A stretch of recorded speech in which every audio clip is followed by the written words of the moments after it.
Baik, bismillahirrahmanirrahim. Assalamualaikum warahmatullahi wabarakatuh. Alhamdulillah. Salam. Alhamdulillahirabbil alamin. Assalatu wassalamu ala asyrofil anbiya wal mursalin wa ala alihi wa sahbihi ajma'in amma ba'd. Perkenalkan, saya Nadia sebagai moderator kajian Sirah Nabawiyah malam ini yang diselenggarakan oleh Masjid Baitur Rahman PKU Muhammadiyah Seruang. Terima kasih kepada hadirin yang telah hadir tepat waktu. Untuk memulai acara ini, demi kelancaran dan keberkahan majelis ilmu ini, marilah kita membaca basmalah bersama. Bismillahirrahmanirrahim. Bismillahirrahmanirrahim. Sebelum materi berlangsung, saya ingatkan kepada hadirin guna mendengarkan posisi ihsan. Bagi yang ingin bertanya, dapat langsung menuliskan di kolom chat. Baiklah, mari kita simak bersama episode malam ini yang berjudul Rasulullah yang tidak pernah kenyang. Selamat menyimak, dan kepada Bapak Ustadz Abdul Hisham kami silakan. Terima kasih Mbak Nadia. Assalamualaikum warahmatullahi wabarakatuh. Waalaikumsalam warahmatullahi wabarakatuh. Alhamdulillahirabbil alamin. Assalatu wassalamu ala asyrafil anbiya'i wal mursalin. Sayyidina wa maulana Muhammadin wa ala alihi wa ashabihi ajma'in. Amma ba'du. Para peserta kajian Sirah Nabawiyah yang terhormat. Ya, ini baru 5 orang ya. Yang Hisham, Mbak Emi, ya, kemudian Ustadz Hamid nih PKU Seruang, Mbak Dina, moderator sendiri, Mbak Nadia, serta ya ini ada satu lagi ya Pak Bambang Subekti. Tema kali ini adalah tentang Rasulullah yang tidak pernah kenyang. Artinya beliau itu tidak pernah berkelimpahan makanan yang dapat beliau nikmati sendiri. Karena kalaupun beliau ini makan sampai ya cukup kenyang, itu karena makan bersama-sama ketika kedatangan tamu. Sebetulnya di rumah Rasulullah, di masjid ya, banyak makanan, namun itu selalu habis beliau bagikan untuk fakir miskin. Dan terutama untuk orang-orang yang berada di sufah.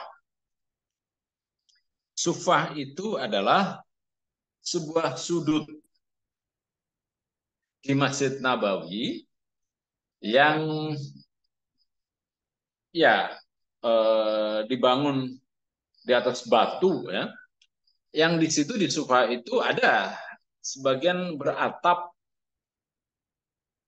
dan disitulah tinggal orang-orang yang tidak punya bekal. Jadi orang-orang yang datang dari Syam, datang dari Yaman, dari negara-negara Arab sekitar Mekah, itu sekitar Madinah, berdatangan karena mereka mendengar ada seorang nabi. Mereka ingin dekat dengan Rasulullah, ingin mendengarkan nasihat Rasulullah, ingin belajar persoalan-persoalan agama. Tapi mereka tidak punya bekal, ya, tidak punya sanak famili, sehingga tidak punya tempat tinggal. Nah, oleh Rasulullah ditampung di sudut masjid itu yang bernama Sufah. Di antara mereka yang tinggal di Sufah itu adalah seorang yang bernama Abdurrahman. Nah, Abdurrahman ini rajin menyimak perkataan Rasulullah dan juga mencatat semua yang dilakukan oleh Rasulullah. Nah, karena Abdurrahman ini juga memelihara seekor kucing, ya. Jadi dia senang memelihara kucing dia itu. Kalau ada kucing ya dipelihara oleh dia, maka dia dijuluki bapak kucing Abu Hurairah. Nah, jadi Abu Hurairah itu nama sebetulnya adalah Abdurrahman, ya. Nah, dia datang ke Madinah itu ya seperti bonek aja, nekat, bodoh nekat ya. Tidak punya bekal, tidak punya family kayak gitu kan. Ya akhirnya ditamu oleh Rasul. Nah, Rasulullah setiap hari harus menanggung makan orang-orang ini. Ya, jumlahnya sekitar 40-60 orang. Para istri beliau yang memasak makanan untuk mereka. Jadi jika ada orang yang memberikan hadiah, ya, umpamanya Mukaukis, penguasa Mesir, itu memberikan hadiah kepada Rasulullah, maka hadiah itu kemudian akan cepat habis karena selalu kemudian disalurkan untuk orang-orang fakir miskin itu. Nah, maka ya itulah ya mengapa Rasulullah tidak pernah merasa kenyang ya, dan untuk menahan lapar beliau itu ketika tidak ada makanan, beliau sering apa? Ya mengambil batu kemudian diletakkan di perutnya ya, diikat. Atau ya kalau ada, biasanya beliau datang ke rumah Abu Bakar ya, ke rumah Abdurrahman bin Auf, ke rumah Utsman, atau ke rumah putri beliau yang bernama Fatimah. Ya syukur kalau ada makanan, kalau tidak ada ya maka beliau akan berpuasa. Dan sesungguhnya begini ya, orang-orang yang terbiasa tidak membiarkan kenyang, ya, yang tidak membiarkan makan sampai kenyang itu artinya menunda agar tidak kenyang. Itu orang-orang yang terlatih untuk menghadapi penderitaan. Jadi mereka akan memiliki resiliensi yang cukup tinggi. Ketika orang-orang itu sudah putus asa, dia masih tetap tenang. Ya. Jadi ini pentingnya ya, pentingnya ibadah puasa.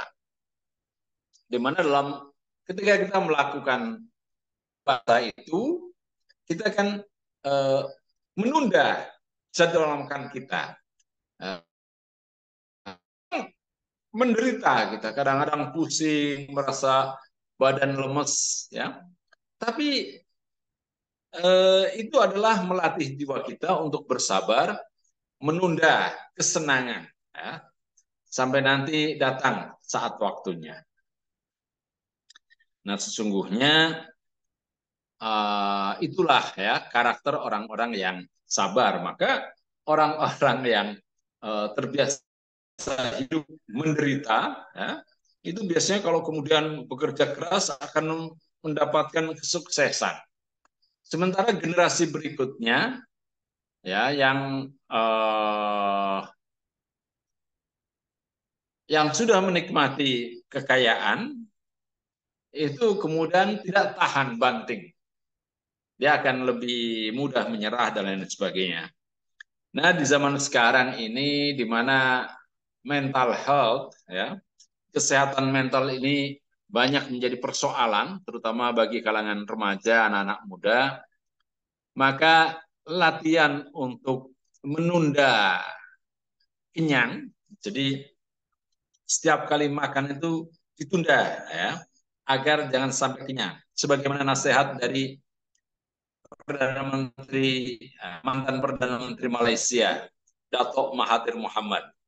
Beliau sampai berusia 92 tahun itu tetap sehat, menjadi Perdana Menteri, ya, dapat memimpin Malaysia dengan baik. Ketika ditanya apa rahasianya, dia selalu menyudahi makannya sebelum kenyang. Ketika dia sedang menikmati makan, maka dia itu bersegera untuk menyelesaikan makannya. Jadi tidak sampai kenyang. Makanya perutnya itu tidak gendut. Nah, mereka yang perutnya gendut itu kebanyakan karena tidak mampu menahan diri ya dari makan. Nah, ya karena terlalu menikmati makanan itu. Ya baik ya. Jadi hendaknya ya tunggulah saatnya ya. Itu merupakan latihan.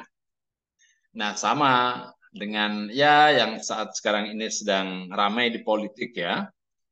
Ya semestinya ya kalau ya ini saran saya ya. Nah, itu kan Mas Gibran itu ya menunda dulu lah ya. Karena memang aturannya itu umurnya di atas 40 untuk menjadi presiden atau wakil presiden. Life begins at 40 ya. Usia 40 kan usia kenabian. Nabi Muhammad sendiri pun menjadi nabi di usia 40.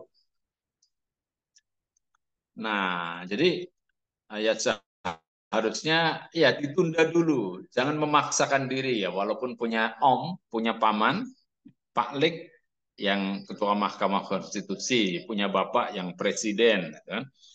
Tapi hendaknya ya kita mengikuti aturan yang berlaku ya, sama dengan seluruh warga Indonesia. Kita taat kepada undang-undang. Jadi siapa sesungguhnya yang memberi untuk tidak taat kepada undang-undang ya, yang selalu disebut kaum radikal itu kan. Oke, ya saya akan share screen ya. Oh itu kayaknya ada banyak banyak chat tuh pemberitahuan dari Zoom ya. Oke, ya saya ingin share screen. Nah ini dari kitab Syama'il Muhammadiyah sebagaimana dihimpun oleh Imam At-Tirmidzi. The moderator is requesting remote control of your screen. Okay. Okay, proof. Okay, ya. Babu maja fi aishi Rasulillah. Ini judulnya sih tentang kehidupan Rasulullah. Ya, tapi sungguhnya yang terkandung dalam kumpulan hadis ini adalah tentang bagaimana Rasulullah menahan rasa lapar. Nah, ini diawali dengan kisah tentang Abu Hurairah ya. An Muhammad ibn Sirin, dari seorang bernama Muhammad bin Sirin, dia mengatakan, kunna inda Abi Hurairah wa alaihi sauban mumashani min kata. Kami itu, oke, kami waktu itu berada di rumah Abu Hurairah, yang pada waktu itu dia punya dari katan. Katan ini pakaian yang bahan bakunya adalah kapas, ya, termasuk ya yang bagus lah, bahan katun. Khotamah khotofi ahadihima. Tapi kemudian beliau itu dari hidungnya keluar ingus, ya, dan mengelap ingus itu dengan kain dari kapas itu, kain katan itu. Fakola bah bah. Ya, dia pun berkata, wah, ya tamahhatu Abu Hurairah fil katan. Masya Allah. Oh, kain katan kok dipakai untuk membuang ingus, gitu kan. Kemudian Abu Hurairah menerangkan, ya dia tidak bermaksud untuk bermewah-mewahan dengan itu. Waqad ra'aituni wa inni la akhiru fi ma baina mimbar Rasulullah sallallahu alaihi wasallam wa hujrat Aisyah radhiyallahu anha maghsyian alayya.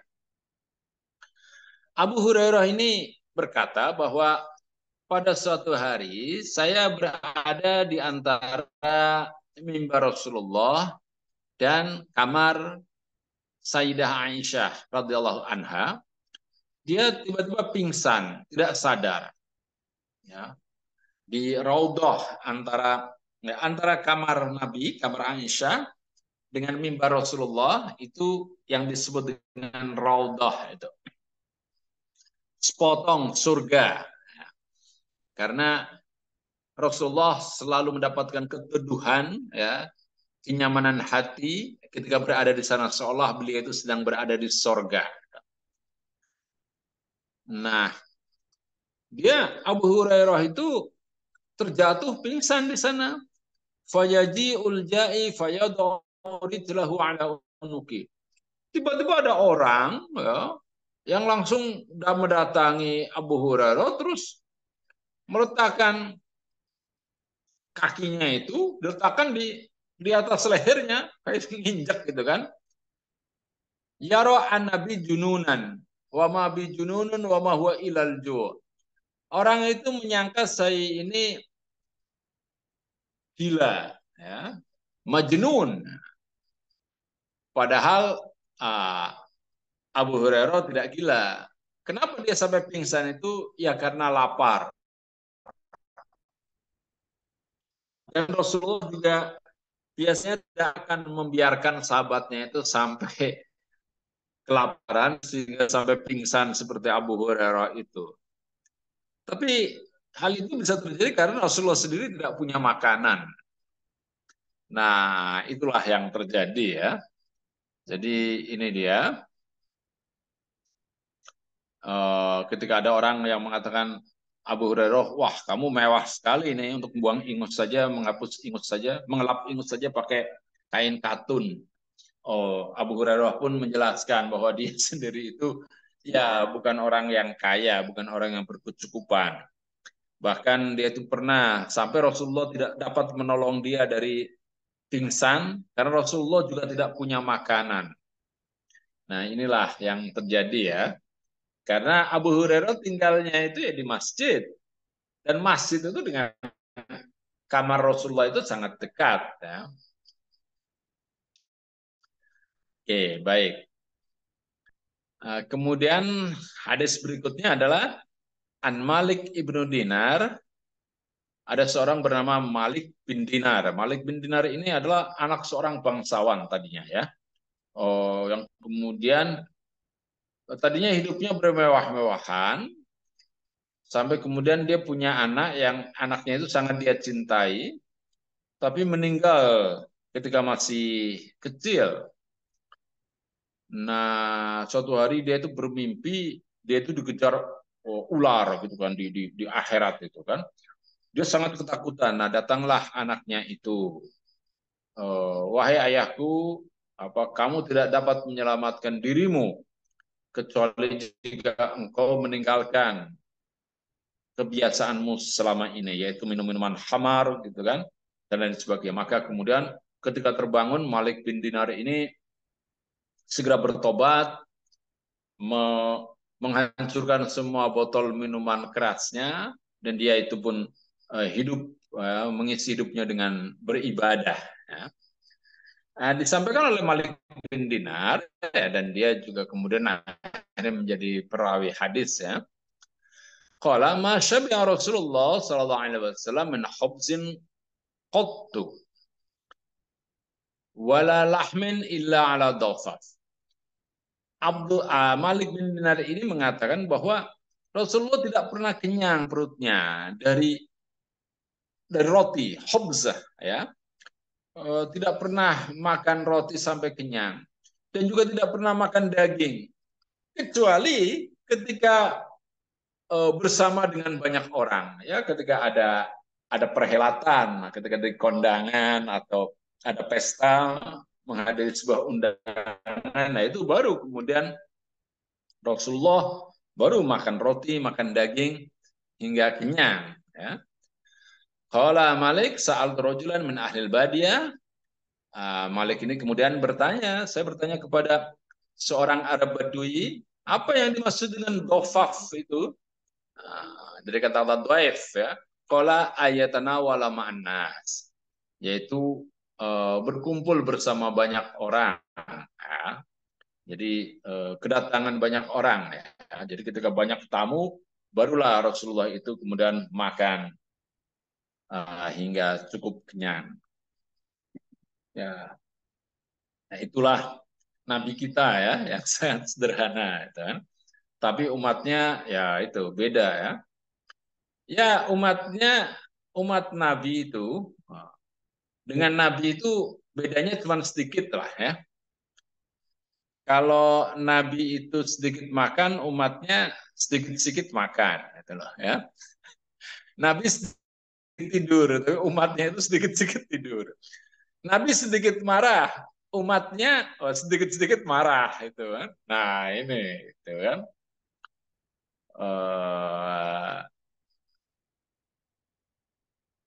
Nah itulah. Jadi bedanya sedikit ya. Oke, nah, itu dari Malik bin Dinar tadi ya. Rasulullah pernah kenyang dari roti sama sekali, juga tidak dari daging. Kedatangan tamu, nah, ya itu. Kalau ada tamu banyak, kemudian Rasulullah makan makanan, maka beliau pun makan itu ya karena untuk menghormati tamu itu. Nah, jadi karena agar tamu itu makannya banyak, maka Rasulullah juga makan banyak. Sama seperti Nabi Ibrahim. Ya. Nabi Ibrahim tidak pernah makan kecuali dengan bersama banyak orang. Jadi beliau selalu mengundang orang ya jika hendak makan, hendak bersantap. Dan selalu Nabi Ibrahim itu orang yang diberkahi Allah dengan kekayaan yang luar biasa sehingga jika ada tamu pun ya yang beliau tidak kenal maka dipotongkan seekor sapi ya yang gemuk ya bi'ajlin samin kemudian dipanggang dan dihidangkan kepada mereka. Kemudian ada orang namanya Samak ibnu Harb. Qala, dia berkata, sami'tu Nu'man ibnu Bashir, saya mendengar Nu'man bin Bashir berkata, alastum fi ta'amin wa syarabin ma syi'tum? Apakah kalian bebas memakan makanan dan minum minuman? Laqad ra'aitu nabiyyakum sallallahu alaihi wasallam wa ma yajidu minad daqal ma yamla'u batnah. Padahal saya melihat nabi kamu semuanya itu, nabi kalian itu, ya tidak pernah perutnya itu penuh karena makan roti. Gitu. Ya, tidak mendapati kurma meskipun kurma yang jelek ya untuk mengganjal perutnya. Bukankah sekarang kalian memiliki segala jenis makanan dan minuman yang kalian kehendaki? Sungguh pernah melihat Nabi kalian tidak mendapati kurma meskipun yang jelek untuk mengganjal perutnya. Wah, padahal kita sekarang ini kalau makan kurma, kalau bukan kurma majdul atau kurma yang dari Tunisia itu, atau sukari ya itu nggak mau itu kan. Sekarang sudah milih-milih orang itu kan cari kurma itu. Jadi kurma yang biasa-biasa saja, wah tidak dimakan itu kan. Jadi kurma pun sudah banyak kelas-kelasnya. Tapi ini Rasulullah pernah untuk mendapati sekedar kurma saja, gitu kan, yang kualitasnya jelek pun beliau itu tidak tidak punya ya untuk mengganjal perutnya. Nah, ini diperkuat oleh hadis 111. Oh, ini sama seperti milad ya, milad Muhammadiyah 111 ya.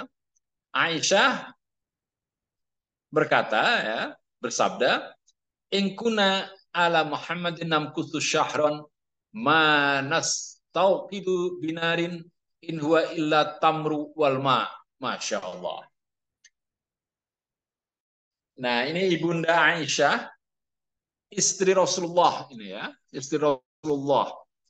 Beliau pernah menyampaikan bahwa kami keluarga Muhammad SAW seringkali dalam satu bulan itu tidak pernah menyalakan api, ya.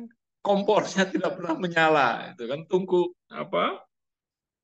api tidak pernah menyala, tidak ada yang bisa dimasak, ya. Jadi kalaupun makan hanya makan korma dan hanya minum air saja, air bening. Ya Allah, padahal kita, wah, setiap hari itu berapa minyak goreng yang kita habiskan, ya.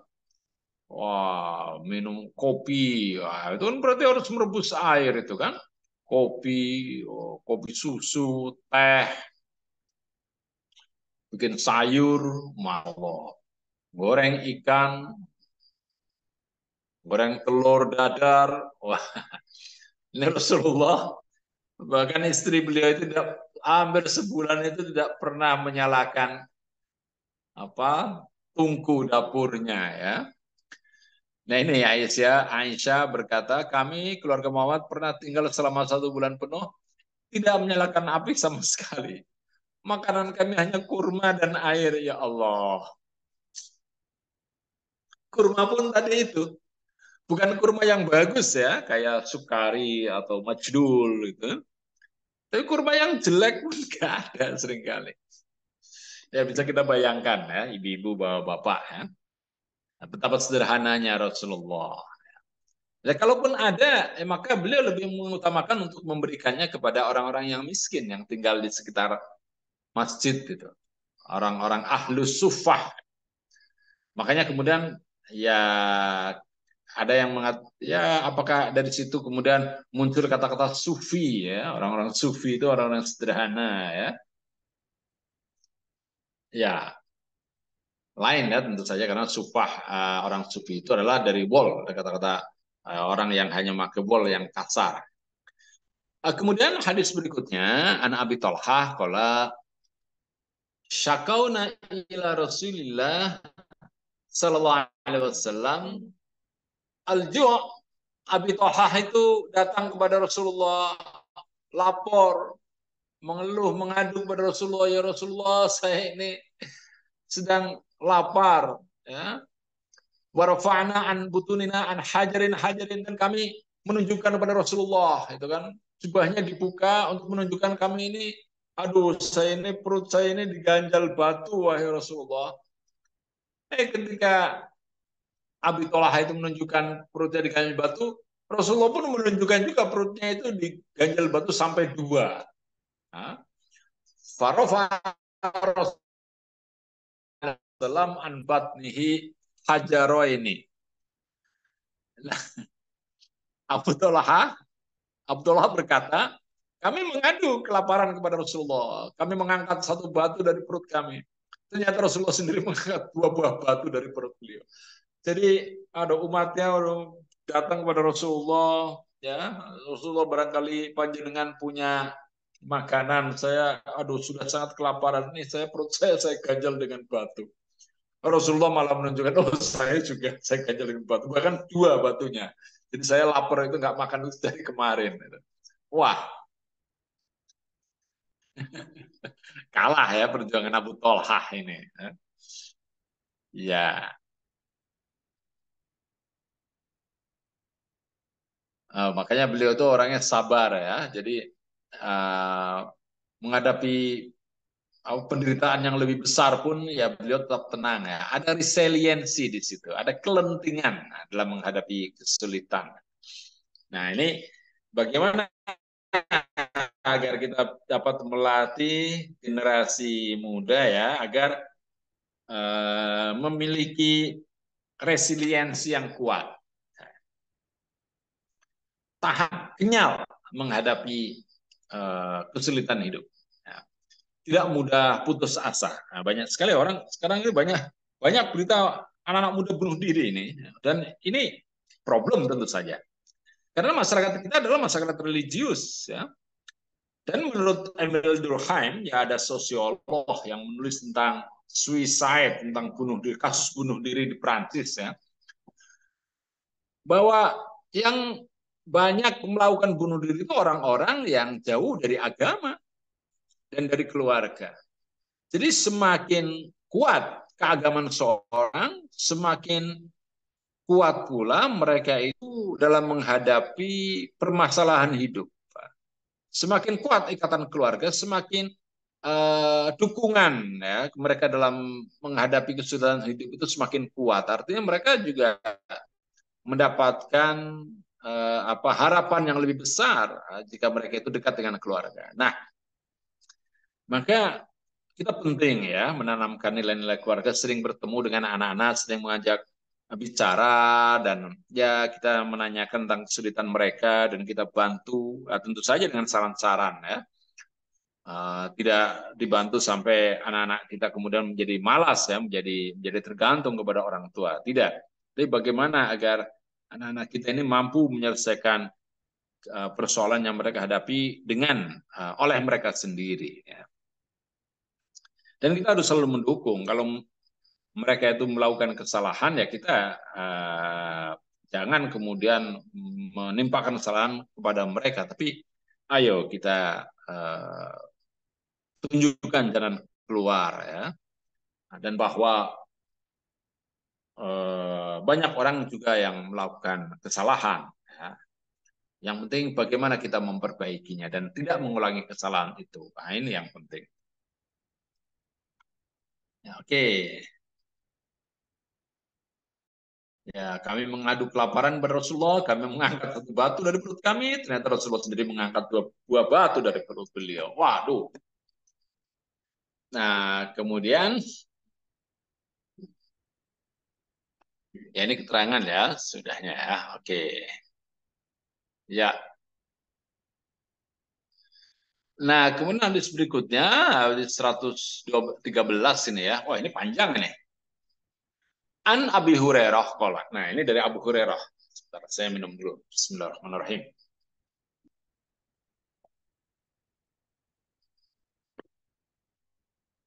Abu Hurairah bercerita, kharaja Rasulullah sallallahu alaihi wasallam fi sa'atin la yahruju fiha wa la yalqahu fiha ahadun. Kharaja keluar. Rasulullah keluar fi sa'atin, fi di sa'ah waktu, di waktu la yahruju yang tidak ada seorang pun keluar, wala yalqahu fiha ahadun. Jadi di waktu ketika tidak ada orang sedang berada di luar rumah dan juga tidak ada orang yang bisa ditemui, Rasulullah justru keluar rumah. Ya. Nah pada saat itu fatahu Abu Bakrin. Tiba-tiba datang Abu Bakar ketemu Rasulullah. Faqala ma faqala kemudian berkata, ma jaa bika ya Abu Bakrin? Ma apa jaa datang bika bersamamu ya Pak? Ada apa wahai Abu Bakar? Ma jaa bika, ada apa? Ya Abu Bakar, qala Abu Bakar menjawab, kharajtu, saya keluar rumah, datang ke sini. Alqa Rasulullah sallallahu alaihi wasallam. Ini saya hanya ingin ketemu panjenengan wahai Rasulullah sallallahu alaihi wasallam. Wa anzuru fi wajhihi, dan saya kepengen itu memandang wajah panjenengan. Wa taslima alaihi, dan saya hanya ingin menyampaikan salam, mengucap salam kepada Rasulullah. Wah, jadi Abu Bakar ini memang sangat mengidolakan Rasulullah ya, ngefans berat sama Rasulullah sampai setiap hari itu ingin ketemu Rasulullah, ingin mendengarkan suaranya, ya sekedar memandang wajahnya dan juga mengucapkan selamat ya, membacakan selawat kepada beliau. Kan tidak berapa lama, falam yalbas, tidak berapa lama, anja Umar, datanglah Umar. Faqala, Rasulullah kemudian kembali menyapa beliau. Maja abika ya Umar. Ada apa nih Umar? Datang ke sini. Apa jawab Umar? Al-ju'a ya Rasulullah. Yang menyebabkan saya ke sini ini karena saya sedang lapar ya Rasulullah. Biasanya kalau bersama panjenengan ini kemudian ada tamu-tamu penting yang membawa hadiah-hadiah makanan sehingga saya bisa dompleng makan tempat panjenengan wahai Rasulullah. Tapi rupanya Rasulullah juga nggak punya makanan itu kan. Qala sallallahu alaihi wasallam, maka Rasulullah pun menjawab, wa ana qad wajadtu ba'da dzalik. Nah, saya juga ini Umar. Saya juga sedang kelaparan ini. Akhirnya fantolaku, mereka pun berangkat pergi ila menuju manzil rumah Abi Al-Haisam ibnu At-Taihan Al-Ansari. Jadi ada seorang yang bernama Abu Al-Haisam ibnu At-Taihan Al-Ansari. Dia seorang Ansar ya, orang asli Yasrib, asli Madinah. Siapa itu Abil Haisam, Abu Haisam Ibnu At-Taihan Al-Ansari, dia itu wakana, dia itu adalah rojulan, seorang lelaki, kasiron nahl, yang punya perkebunan korma yang cukup luas, wasya, ya, dan juga punya peternakan. Walam yakun lahu khodamun. Nah, tapi ya ini problemnya. Dia itu tidak punya pembantu. Ya. Falam yajiduhu. Dan orang-orang juga belum mendapatkan pembantu untuknya. Dia sudah mencari-cari tapi ya nggak ketemu. Sulit ya mungkin pada saat itu cari tukang, ya, karyawan itu loh. Yang mau ngurusi kebun, ngurusi kambing kayak gitu kan. Wah, sulit juga ya. Jadi sampai ya tidak ada yang membantunya bekerja di kebun. Nah, kemudian faqalu limraatihi. Falam yajiduhu. Ketika Rasulullah bersama Abu Bakar dan Umar itu datang ke rumahnya, mereka bertiga itu tidak menjumpai Abul Haisam itu. Abul Haisam sedang nggak ada di rumah. Maka bertanya mereka bertiga itu kepada istrinya, Aina sahibuki? Ya ini suamimu kemana? Mbak, Bu, suamimu kemana, Bu? Atau Mbak lah ya, lebih muda itu kan. Kemana Mbak suamimu, Mbak? Fakolat, sang perempuan itu menjawab, intolako yasta'zibu lanal ma. Oh, sawek medal Kanjeng Nabi sedang keluar itu. Keluarnya itu sawek ngangsu, sedang ambil air untuk kami itu, air minum buat kami. Wah, ini juragan tapi ngangkut air sendiri itu kan. Falam yalbasu anja Abul Haisam. Tidak berapa lama datanglah Abu Al Haisam bikurbatin yes abuha fawadoaha, dengan membawa itu apa tong air yang ya dengan tertatih-tatih lah, tertatih-tatih, tergopoh-gopoh memikul tong air. Kemudian ketika mengetahui ada tamu, maka segera diletakkan ke tong air itu. Semaja ayal tazimun Nabi sallallahu alaihi wasallam wa yaqdihi bi abi wa ummih. Kemudian dia pun segera memeluk Rasulullah ya, menyalami Rasulullah dan kemudian ya mengatakan ya Allah demi bapakku demi ibuku ini ya Allah angin apa yang membawa panjenengan datang ke sini wahai Rasulullah, saya tentu saya sangat gembira. Itu kebiasaan orang Arab itu seolah-olah apa menebus dengan nama bapak dan ibunya. Wow demi bapakku demi ibuku gitu. Wonten napa menika ya Allah panjenengan kok kersa rawuh mriki wahai Kanjeng Nabi. Nah, kemudian setelah itu dipersilakan suma intolaqu bihim ila hadiqati, kemudian dipersilakan masuk ke kebunnya itu yang sangat sejuk dan rindang itu kan. Ila hadiqatihi, hadiqah. Hadiqah itu artinya kebun ya. Hadiqah sama dengan bustan ya. Jannah, jannah juga kebun. Raudhah, raudhah juga kebun. Fabassatulahum, kemudian dihamparkan untuk Rasulullah, Abu Bakar dan Umar untuk para tamunya itu bisaton, tikar atau ya permadani ya, alas. Summa intalaqa ila nahlatin. Kemudian dia menuju ke sebatang pohon korma. Faja'a bikin win fawadu'ahu.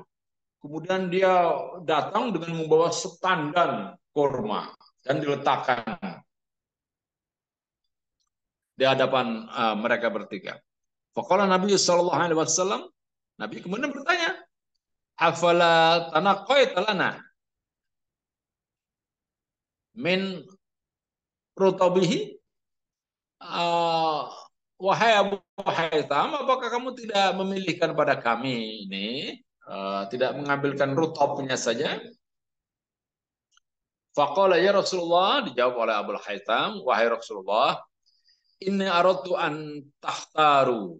Ya, saya pengen panjenengan piyambak ingkang milih, monggo ingkang panjenengan kersakaken, ya, yang mana yang panjenengan berkenan, mau ngambil yang rutop, yang apa ranum itu korma yang masih basah ya, yang mengandung banyak air, atau tahayyaru min rutbihi wa busrihi, atau yang masih muda juga juga enak untuk dinikmati gitu kan.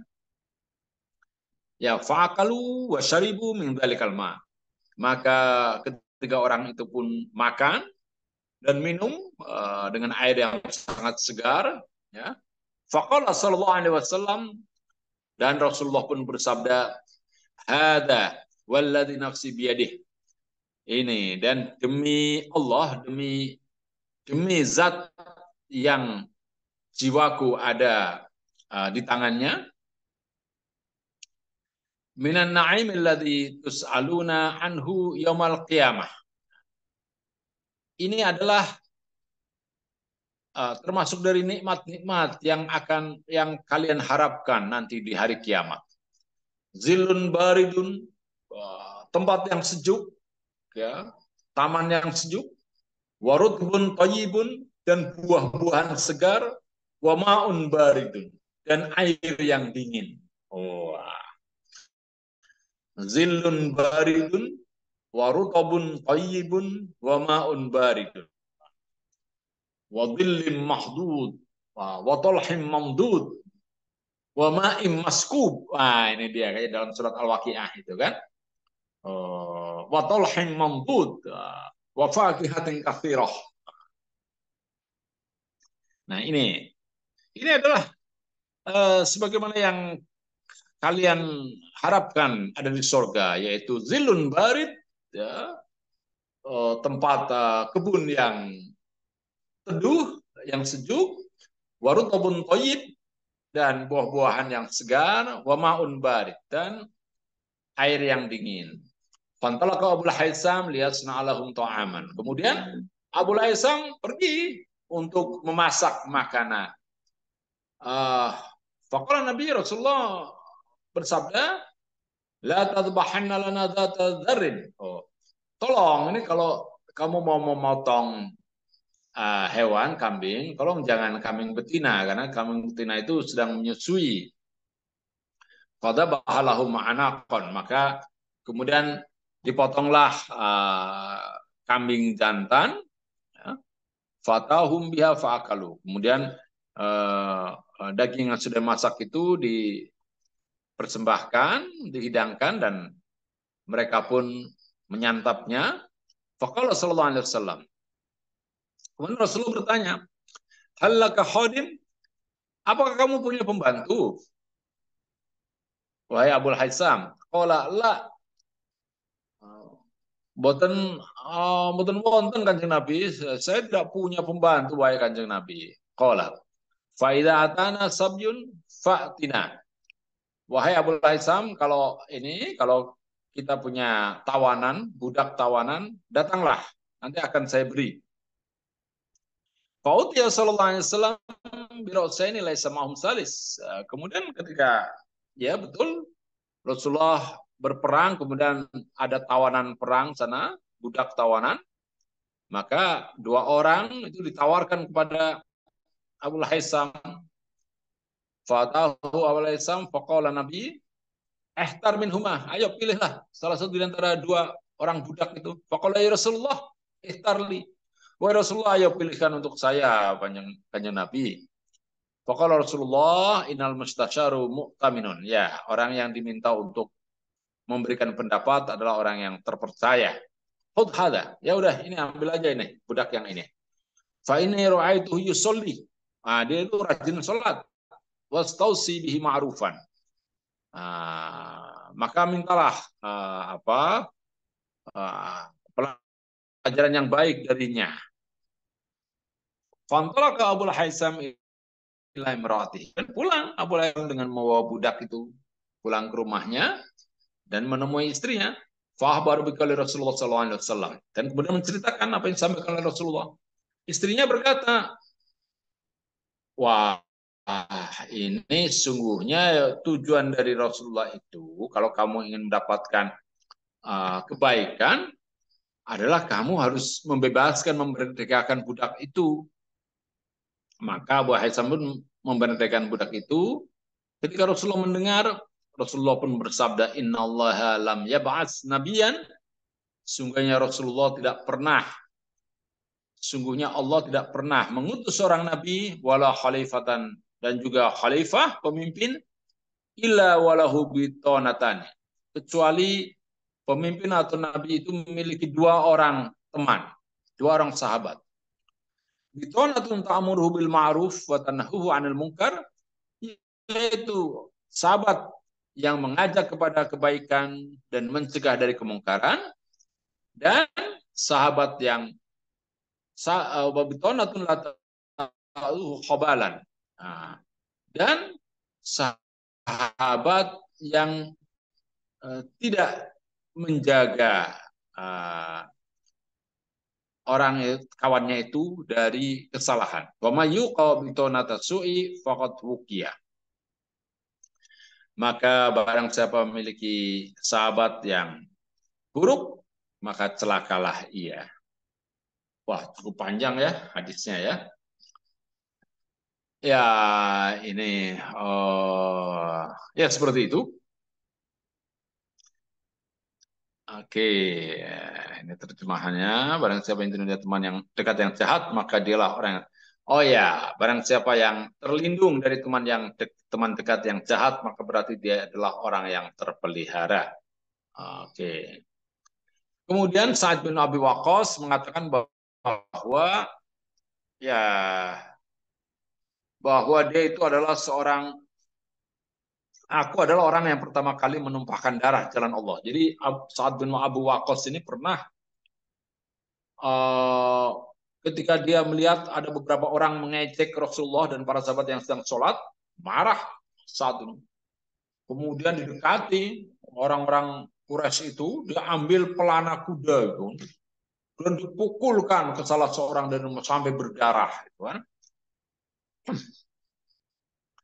Dan aku adalah orang yang pertama kali melemparkan anak panah jalan Allah.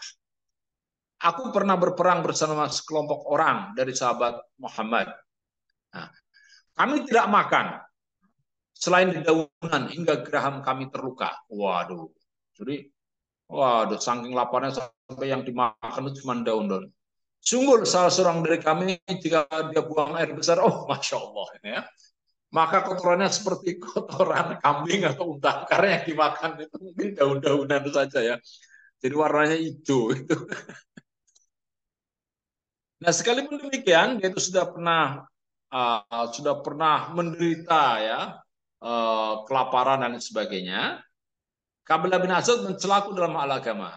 Jika memang demikian adanya, maka merugilah aku dan sesatlah amalanku. Nah, maksudnya adalah bahwa Sa'ad bin Abi Waqqas ini, walaupun dia itu seorang pejuang dan seorang yang sudah pernah menderita membela agama Allah, membela Rasulullah, tapi ketika dia katakan bahwa sholatnya itu tidak benar, tidak sempurna, dia itu merasa sedih ya. Wah, celakalah aku, rugilah aku, gitu kan. Nah, maka disinilah pentingnya kita ini memperbaiki sholat. Sa'ad bin Abi Waqqas ini pahlawan Qadisiyah ya. Di masa Umar, ketika Umar ini mengirimkan tentara untuk menaklukkan kekaisaran Persia, maka Sa'ad bin Abi Waqqas ini adalah panglima perangnya. Dan Sa'ad bin Abi Waqqas ini salah seorang dari 10 sahabat Nabi yang diramal akan masuk ke surga. Ya, baik. Kemudian ini apa nih ya? Ya, ini dikatakan ya bahwa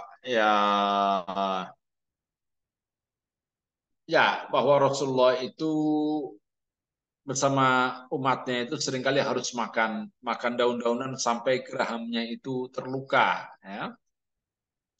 Namun kami yang bertujuh dikatakan itu kan yang pernah bersama Rasulullah karena menderita, kami sekarang ini kebanyakan lah yang menjadi pemimpin, menjadi amir, dia menjadi gubernur di kota-kota yang besar. Ya karena kami bersama Rasulullah telah menderita bersama. Jadi mental mereka itu tergembleng. Ya, oke. Saya kira itu ya. Ini juga bahwasanya Nabi tidak pernah berkumpul di rumah beliau, makan siang dan makan malam yang terdiri roti dan daging kecuali saat kedatangan tamu. Ya, jadi tidak pernah beliau itu makan kecuali kalau ada tamu. Ya. Ya, Abdurrahman bin Auf juga ini pernah menangis. Ya, Abdurrahman bin Auf pernah kedatangan tamu, ya, kemudian bersama kami hingga kami masuk ke rumahnya, dia masuk ke rumah lalu mandi lalu keluar sambil membawa nampan berisi roti dan daging. Setelah nampan itu diletakkan, Abdurrahman nangis. Aku bertanya, wahai Abu Muhammad, apa yang membuatmu nangis? Dia menjawab, Rasulullah meninggal dunia dan beliau berserta seluruh keluarganya belum pernah kenyang makan roti gandum. Aku tidak melihat bahwa kita diakhirkan masa hidup kita sebagai sesuatu yang baik bagi kita. Nah, dia pun merasa bahwa, aduh, apakah kita ini lebih baik dari Rasulullah ya, walaupun umur kita ini panjang kayak gitu. Dia terharu ya, mengingat Rasulullah yang tidak pernah makan daging dan roti sampai kenyang. Demikian Mbak Nadia yang bisa saya sampaikan itu. Mungkin ada yang bertanya barangkali. Silakan Mbak. Terima kasih banyak Ustadz Abdul atas penjelasannya, sangat menarik. Ya, sementara belum ada pertanyaan. Saya sapa dulu para hadirin. Ya, ada pertanyaan dari Ibu Fariha. Assalamualaikum, Ustadz izin bertanya, sebenarnya ajaran Islam sangat bagus, ada perintah puasa dalam bulan Ramadan, juga puasa sunnah. Tapi kenapa masih banyak yang korupsi dan menyalahgunakan kekuasaan? Mestinya dengan mencontoh Nabi dengan puasa bisa menahan diri dari berbuat melanggar hukum. Itu kira-kira kenapa? Bagaimana agar puasa kita bisa terimplementasi dalam kehidupan sehari-hari? Terima kasih. Wah, ya terima kasih Ibu Fariha. Ini pertanyaan ini bagus sekali ya. Iya, ini memang agak aneh ya, apa ya. Jadi pernah ada penelitian ya, ada kuadran ya, kuadran yang apa tentang religiositas dan kemudian kesalehan religius dan kesalehan publik, kesalehan sosial. Ya. Ada yang tingkat kesalehan kesalehan apa kesalehan spiritualnya itu tinggi dan kesalehan publiknya juga tinggi. Ada juga orang mereka yang beragama kesalahan spiritualnya baik, tapi kesalahan publiknya minus, negatif.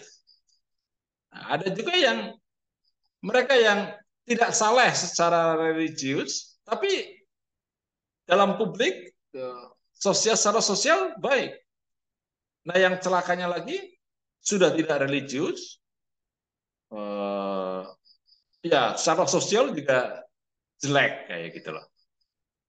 Nah, jadi inilah yang kemudian munculnya ateisme ya, karena banyak sekali masyarakat yang beragama, tapi kemudian dalam masyarakat yang kebanyakan orang-orang beragama itu, masyarakat yang rajin ke masjid, rajin beribadah, rajin ke gereja, tapi juga banyak pencurian, banyak korupsi, ya, banyak orang-orang yang memperkaya diri dengan uang negara, gitu kan. Ya bilangnya membela Pancasila, tapi sesungguhnya mencederai Pancasila, gitu kan, hanya karena punya saudara sebagai ketua Mahkamah Konstitusi, gitu kan. Nah ini memang problem, gitu kan. Jadi kesalehan spiritual itu tidak serta-merta membuat seseorang itu juga saleh di ruang publik ya. Nah, maka sesungguhnya yang namanya inna sholata tanha anil fahsya wal munkar itu bukan sesuatu yang mekanik, Tapi itu harus diupayakan. Jadi ketika kita sudah melaksanakan sholat, ya kita berarti tidak boleh. Kita harus menghindari hal-hal yang buruk. Sungguh sia-sia sholat kita kalau kita juga tetap korupsi, tetap melakukan penipuan dalam dagang dan lain sebagainya.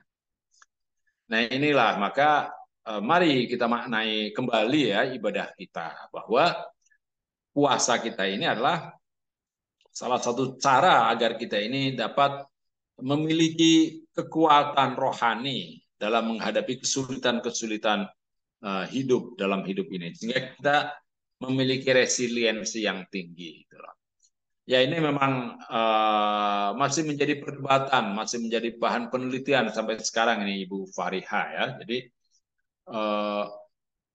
ya seperti apakah negara-negara yang Muslim itu semakin Muslim semakin demokratis ya ternyata tidak itu kan.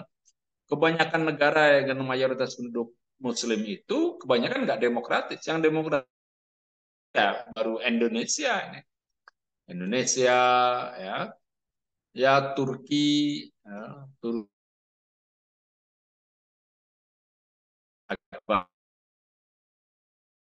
masih belum ya.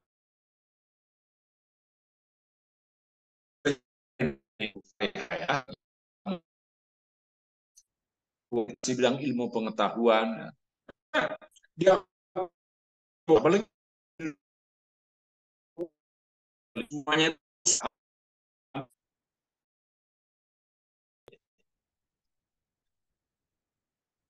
Oke.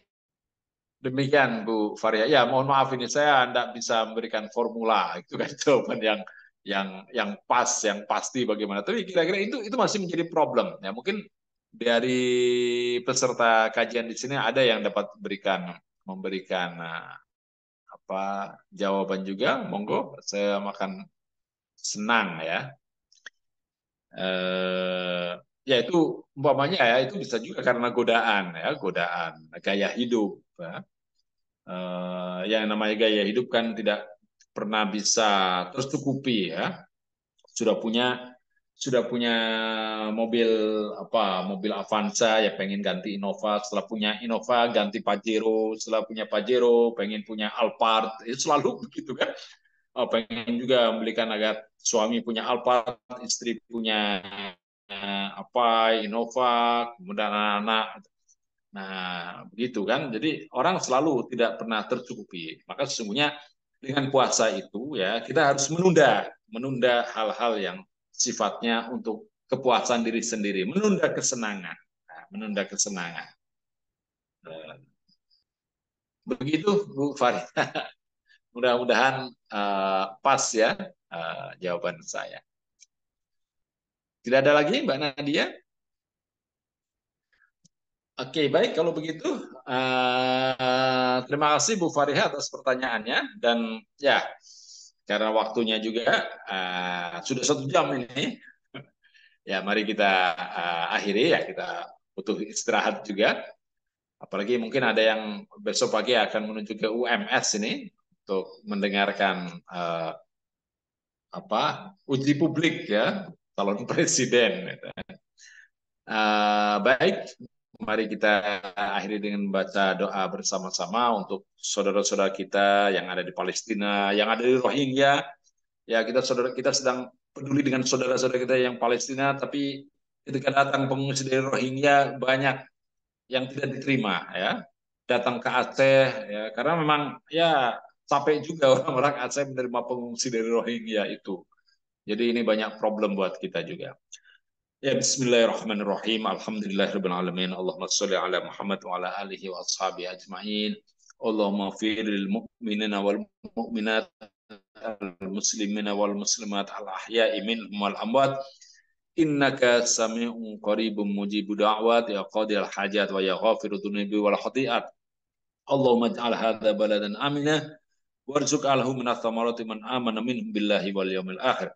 Allahumma a'izzal Islam wal muslimin wa aslih wulatal muslimin وأصلح ذات بينهم وانصرهم على عدوك وعدوهم اللهم انصر المسلمين في فلسطين اللهم انصر المسلمين في روهينجيا اللهم انصر المسلمين في أنحاء العالم يا الله ربنا آتنا في الدنيا حسنة وفي الآخرة حسنة وقنا عذاب النار والحمد لله رب العالمين السلام عليكم ورحمة الله وبركاته. Waalaikumsalam warahmatullahi wabarakatuh. Ya, Alhamdulillah atas kelancaran kajian malam ini yang berisi penjelasan yang mencerahkan dan pertanyaan yang menarik dari Ibu Fariha. Semoga kajian ini dapat meningkatkan ketakwaan dan kecintaan kita kepada Allah. Bagi hadirin yang tidak mendengarkan atau membutuhkan materi untuk dipelajari kembali, dapat menonton ulang kajian ini melalui kanal YouTube PKU Seruang. Jazakumullah khairan kasiron atas kehadiran hadirin dan Ustadz Abdul Hisham. Terima kasih banyak. Wassalamualaikum warahmatullahi wabarakatuh. Waalaikumsalam warahmatullahi wabarakatuh.